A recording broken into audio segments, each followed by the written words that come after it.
بسم اللہ الرحمن الرحیم۔ برادران عزیز، یہ سورۃ التوبہ کی آخری آیات بڑی فضیلت کی حامل ہیں۔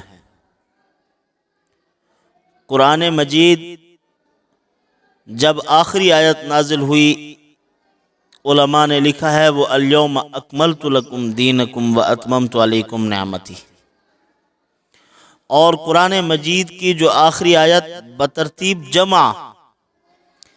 جمع کی ترتیب سے جب جمع ہونے لگا قرآن مجید، تو جو اس کی آخری آیت ہے آخر میں درج کی گئی، جمع کی گئی قرآن مجید میں، وہ سورۃ التوبہ کی آخری آیت ہے۔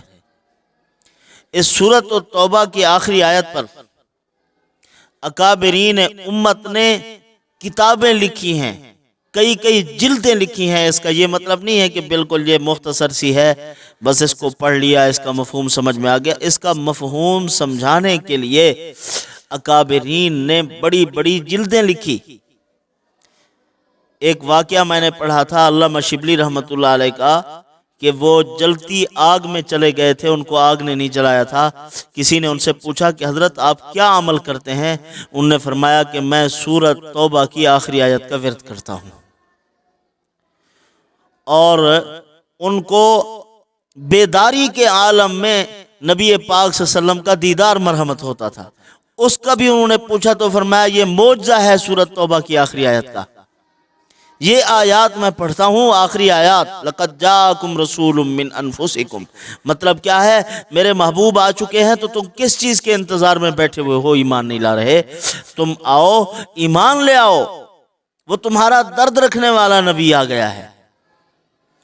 تو یہ آیت کریمہ آگے ہے حسبی اللہ لا الہ الا هو علیہ توکلت وہو الرب العرش العظیم۔ یہ ایک مضبوط عمل ہے دشمن کے خلاف، دشمن انسان ہو، دشمن شیطان ہو، دشمن جن ہے، جو بھی آپ کے دشمن ہیں، آپ صبح و شام 7 مرتبہ اس کا ورد کیجئے۔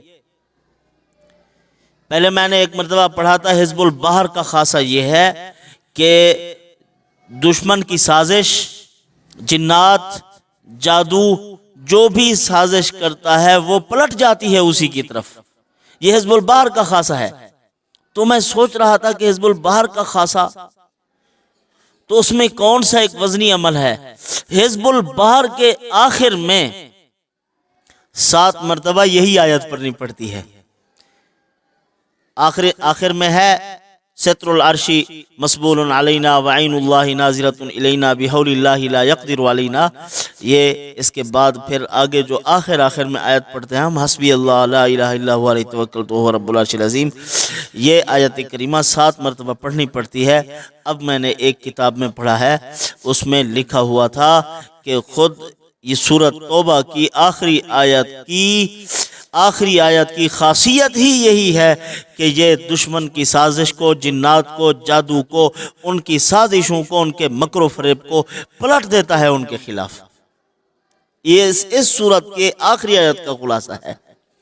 علماء نے اتنی بھی لکھا ہے کہ اگر انسان کے اوپر موت نہ آنی ہو تو ہر بیماری کا علاج ہے۔ اکثر آیات اور دوسری دعائیں پیش کرتے ہیں، لیکن اس آیت مبارکہ کے بارے میں یہاں تک لکھا ہے اکابرین نے، صلحاء نے، علماء نے اپنے مجربات میں، کہ جس دن یہ آیت پڑھ لو گے موت بھی نہیں آئے گی۔ لوگوں نے پوچھا کہ موت کیسے نہیں آئے گی؟ موت تو جب مقدر ہو گئی، فرمایا جب موت آنی ہوگی تو اس دن یہ آیت پڑھنا بھول جائیں گے۔ یہ بہت مجرب عمل ہے اکابرین کا، اور اللہ تعالیٰ کے کلام میں واقعی اثر ہے۔ اور یہ سورۃ توبہ کی آخری آیت بہت سے بزرگوں کے مختلف تجربات ہیں، آپ اس کو پڑھیں، 7 دن تک 7 مرتبہ اس کا صبح و شام ورد کریں۔ جس دشمن کے لیے بھی کریں گے تو دشمن آپ کے قدموں میں گرنے پر مجبور ہو جائے گا۔ آپ پڑھ کے دیکھیں۔ لیکن یہ یاد رکھنا، کوئی عمل بھی آپ کر رہے ہیں، مسلمان اگر مخالف ہے تو اس کو برباد کرنے کی کوشش نہ کرنا، اس کی ہدایت کی دعا مانگنا، اللہ تعالیٰ اس کو ہدایت عطا فرما دیں گے۔ آپ کے قدموں میں بٹھا دیں تو آپ کو کیا اعتراض ہے؟ اگر وہ جو نہیں مان رہا وہ مان جائے آپ کی باتیں، تو یہ جو ہم عمل کرتے ہیں جو بہت زیادہ نقصان کر رہا ہے، کسی صورت میں ماننے کو تیار نہیں ہے، اس کے لیے اگر آپ کرتے ہیں تو کرنا چاہیے، تو ورنہ اگر چھوٹی موٹی مخالفتیں ہیں تو ان کے لیے ان کی دشمنی میں نہیں پڑھنی چاہیے، اللہ تعالیٰ سے ہدایت طلب کرنی چاہیے۔ وما علینا الا البلاغ۔